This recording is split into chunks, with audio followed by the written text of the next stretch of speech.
Le capitaine du vraquier à l'origine d'une importante pollution dans son sillage au large du Finistère sera convoqué devant le tribunal de Brest le 3 novembre. Il comparaîtra pour pollution volontaire en zone économique exclusive. C'est lors d'un vol de surveillance des approches maritimes qu'un avion de la Marine nationale a découvert une nappe d'hydrocarbures. Elle mesurait 40 km de long sur 50 mètres de large. Mardi, toujours au large de Brest, s'est déroulé un exercice de remorquage entre le remorqueur Abeille Bourbon et le porte-conteneur géant Emma Maersk.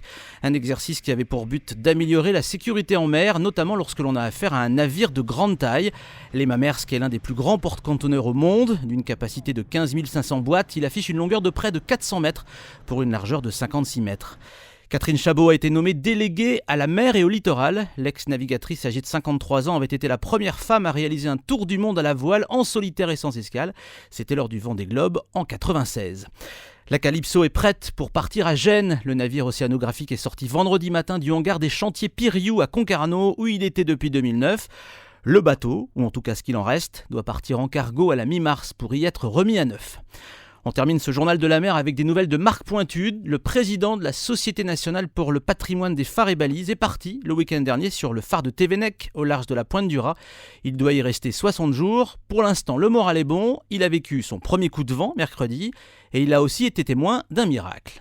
Ça s'est levé là donc mardi, on a eu force 8 quand même, pour surtout de la grosse houle. Le spectacle était magnifique, ça c'est clair, parce que j'étais vraiment au milieu des éléments.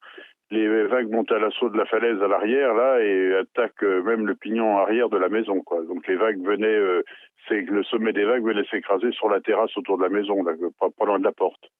Des fois on entend un claquement, une détonation et tout d'un coup, peu de temps après, une énorme gerbe d'eau qui arrive.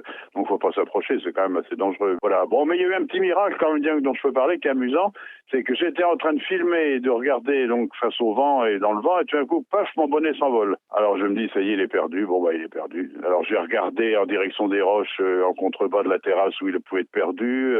J'ai regardé partout, je l'ai pas vu. Enfin ça, à la jumelle, enfin je pouvais pas approcher. Il y avait des vagues qui déferlaient. Bon, donc j'ai dit il est perdu. Et ce matin en sortant, que vois-je? Le bonnet posé sur les roches dans une flaque d'eau à 5 mètres en contrebas. À l'endroit où j'avais regardé 10 fois hier. Et j'avais conclu qu'il était totalement perdu. Retrouvez toutes ces histoires maritimes et beaucoup d'autres sur francebleu.fr.